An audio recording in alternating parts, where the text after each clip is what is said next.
Hey, what's up, my people? It's your boy VJ Scary rapping for Ameyaw TV. And you know what it is? It's the one-on-one. Today, I'm going to be talking to a superstar, an OG in the music industry in Africa. Yes, let's go for a short commercial break, and you're going to find out who I got here. Don't touch it.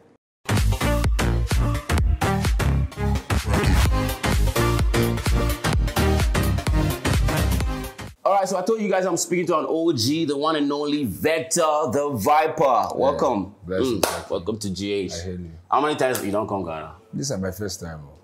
Charlie, that's shocking, man. The whole OG in the industry, from rap attack with Sarko, the Riviera, we think you don't come Ghana already, come do that link up, but this is his first time in Ghana. Yes, how do you feel about it, though? Well, it feels like Nigeria. Yeah? The traffic and everything? No, Nigeria traffic. In traffic, they learn for Nigeria side. Yeah. Nigeria traffic, now the holy trinity of traffic. Yeah, but I mean, it's about the same weather condition, I feel. Yeah, but it's interesting. But when you landed from the airport, what was the one thing that excites you about the country? The airport. Airport. I mean, like, Ghana is a chill place. Like, coming out, I've never been here, so I didn't have any expectations. So just seeing like a well put together system at the airport, and I mean, the order is just very interesting. It's interesting that there's some level of order in Ghana. That's what's up. That's what's up. All right. I know say as time goes on, he's going to be describing a lot of things in Ghana because there are a lot of things that you got to see here. You know, the people, the food, and all that. But before we get into that, I want to ask you, like, what did you bring the Viper to Ghana? The first place? Business, pleasure? Well, a bit of everything. We've been there, Kenya. Okay. Then we're just going to stop by Ghana, spend a few days, then go back to Nigeria. It's just to establish. And as for Ghana food, I don't chop Ghana food, it's going to be small picking for Nigeria. Okay, for Nigeria. But that one was prepared by a Nigerian. No, Ghanaians, so they stay in a shoe. Oh, my side of Nigeria, there's no discrimination. So we chop Ghana food based on kenke. Now, usually Ghana people, now they sell the kenke now, so we'll go their sports, go chow. So as you chop on for the how you feel about it? Kenke now. The kenke be like just normal thing because it did right there with the fried fish and stuff. But yeah, coming here. And if now I say Banku, don't they chop the sauce now? They don't use it for a first stack. You know, some people mistake the shito for, I don't know, like for a woman. You know, because when you listen to some Nigerian songs, they say a woman. Yes, they mistake it for a woman. Why do you guys do that though? Because now shito be pepper in a way, like black pepper in Ghana, like hot pepper. But a lot of people don't know that. They just feel say. Well, you can, well, I know very bad things say she turn a woman. Okay. Right. But the way musicians they use them for music, and you feel she now. So that you say that I don't do party before you say president tell me say, you want to drink Hennessy. My mind just said I'm say, do you know he's alcoholic? I say, no, I don't want to. So yes, people don't know what they say sometimes, but that's cool. All right. So you're in Ghana now, and I know you're here to meet your the Ghanaian artists. You know, link up with them. I know you've been linking up with them, even though you never come Ghana before. You've talked to the Sarko, like I mentioned earlier on. It was a rap attack because that song was like a big song at the time. Even now, if they perform that song today, everybody go Jamar, rap. I mean, at that time, there were not too many rappers who could stand Sarko's energy at the time. But on that record, you were able to do that. How was the link up like? I think he had just hit me up that, okay, like there's a feature. I can't remember how the link up was, but I remember he sent me Rap Attack and I was like, I know I feel rap fast, but I really didn't want to do it. I was like, I was like, does he have anything else? It's like, no, this is alive. Okay, cool. I'll get it to you.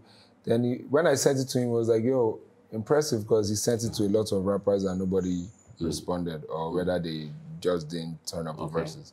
So we just run them and I rap now.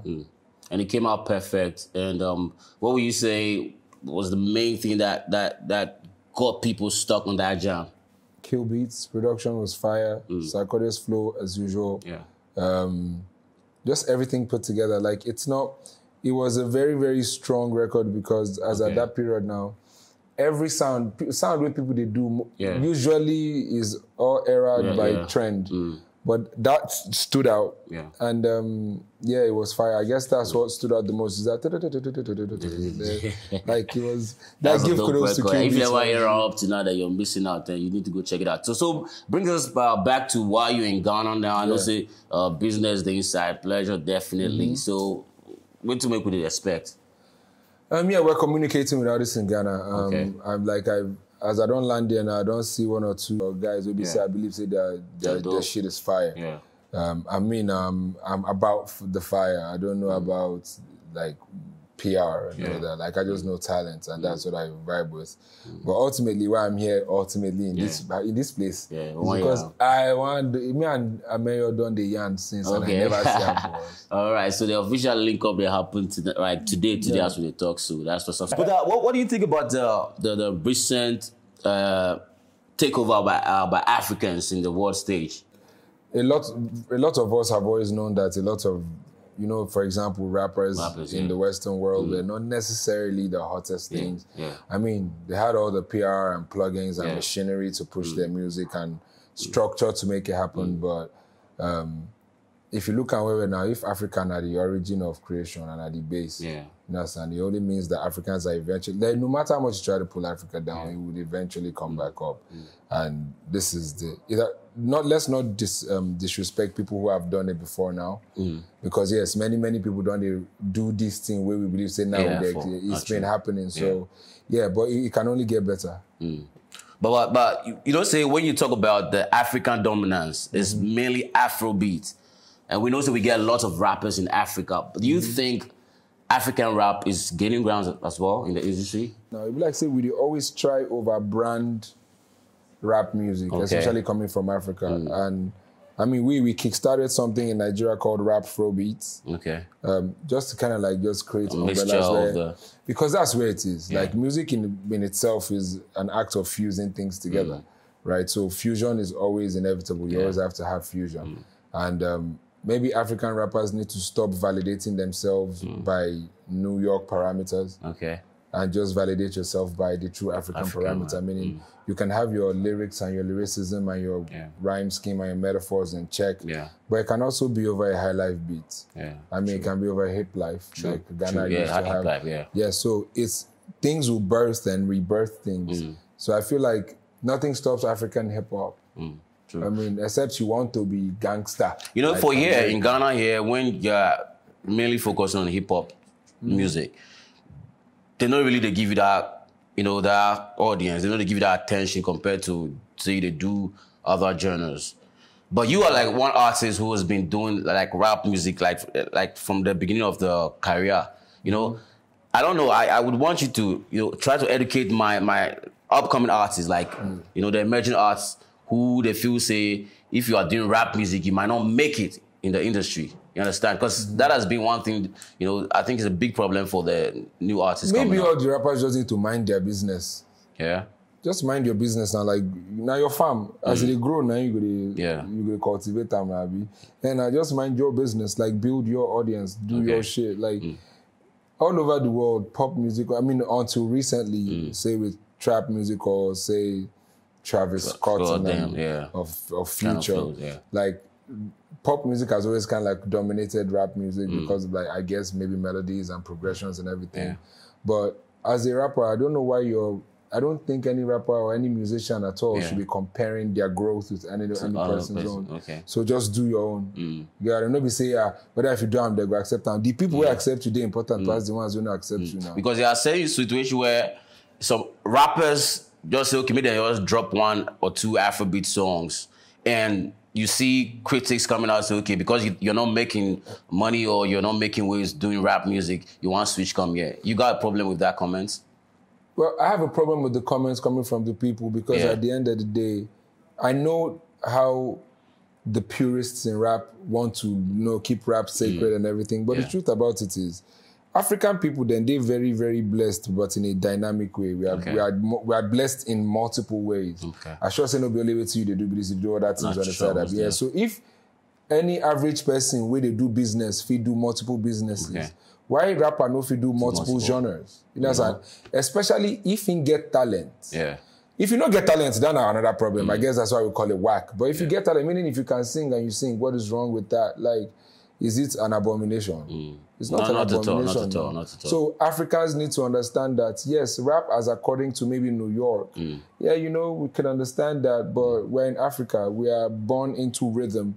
were born into music differently. So it's okay make African rapper be in African self. Okay. So it's always okay, Charlie. Make you guys not feel any pressure at all. Say you're dropping an Afrobeat song because you're a rapper, so there's a problem. There's no problem at all.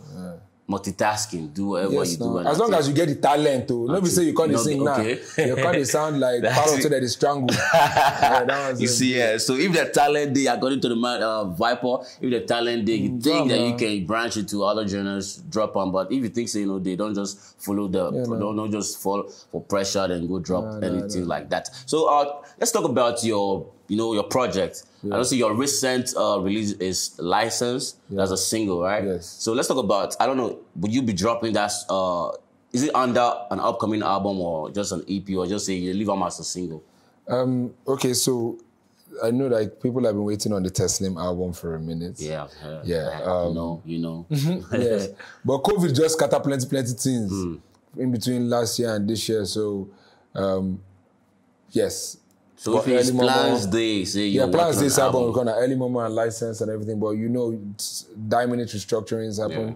But so far, it's been early moment and license that are the leading songs right now that have been released. And you drop a visual of the license as well. Oh yes, and shot on Lagos Island. YouTube. Yes, I was like, the whole concept coming up with it. Shout out to Olu the Wave. I just told him that I wanted a video that is about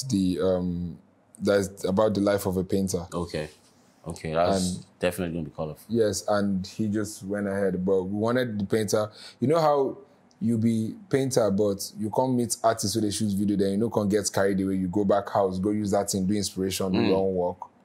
That's some dope thing,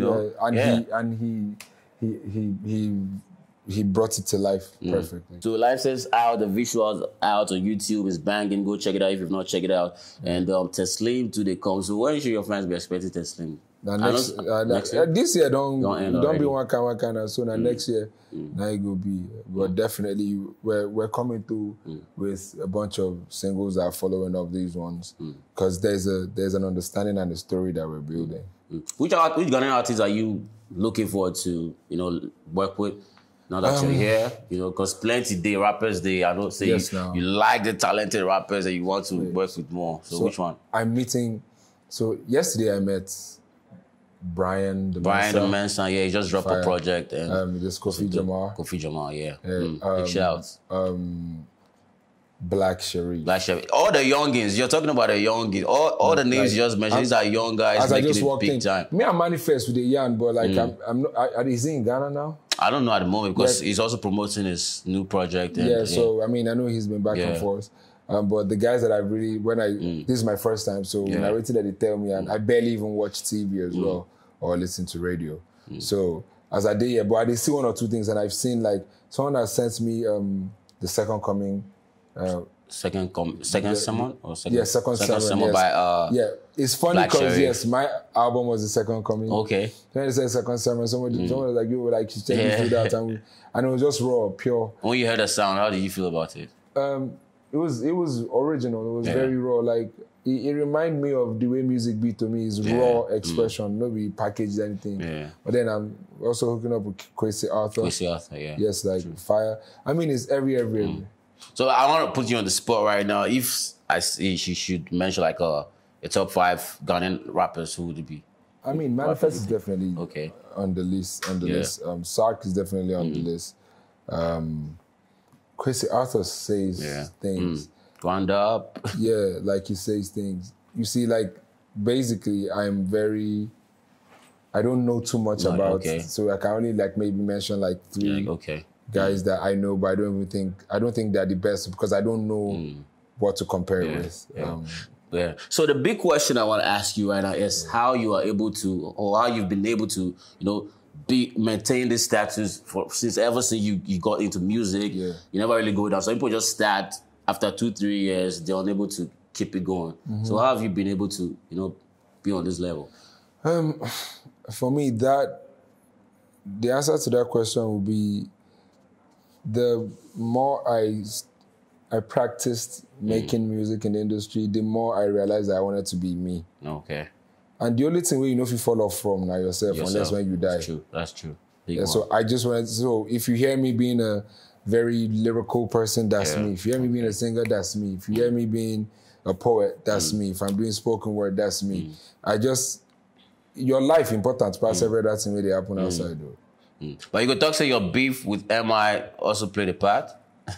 Nah. No, not at all? If I didn't have that beef, nothing was like, I'd still be myself. Yeah? Like, for me, that beef wasn't even necessary. Because when I go on social media, especially on Twitter, I see some people say, oh, I didn't miss the MI Vector beef. They wish you guys are still beefy. Nah, so did you miss it yourself? Nah. How are you guys like now, though? We're cool. Cool. I know you guys did a collaboration together. Should we be expecting more from you guys? There's an EP dropping with Hennessy soon. Alright, so you watch out for that one EP. MI, a bagger, and the man Vector being on an EP together. I mean, that's going to be dope. I can't wait for that one to drop. What would be your final words for new artists coming up to keep them going? Because I'm mainly particular about the new artists because we see a lot of top artists where they don't give better advice for youngins. So now you're here, I just want you to give that advice for them, make them follow. Since you've been one person who have done this for over a decade and you're still active, that's a big one. So hearing you motivate them, I think they will really take on. So what would be your advice? I mean, follow one person talk. Maybe I feel no mention in name, maybe if you know like him. Okay. But I realized that there's just a lot of anxiety with new artists. They really like. So you don't drop your music, you never even do 1 week. You don't look say, like say can do better. Calm down, my guy. Like just calm down. Your journey now your hand the day now between you and your God. No be by waiting another person they do because for Nigeria, you get one man that they call Fatai Rolling Dollar. Yes. The last time when he get hit, it was an able-bodied youth. Wow. The next time when he get hit, it was in his 80s. Crazy. It was in his 80s. Right? And he now came back with, I think, an oldest one racing number, right? If Fatai Rolling Dollar, he kept on going, and when he was 80 something, I think maybe 70s or 80s, he now gave another hit. And he can't even marry a young wife before he died. Right? I feel like you should just take your time and enjoy your purpose, enjoy your journey. Don't let what is going on out.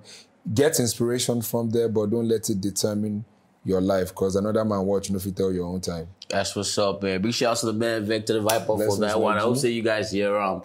And we can't wait for the Teslim album to drop and also that joint EP with the man MI and also have a good time in Ghana. Whether that's business or pleasure, plenty pleasure. So yes, it's been awesome having the man Vector the Viper here. And don't forget to subscribe to our YouTube channel at Ameyaw TV official. Follow us on all social media platforms. Ameyaw TV, and you're going to be entertained. Don't touch it. We out here.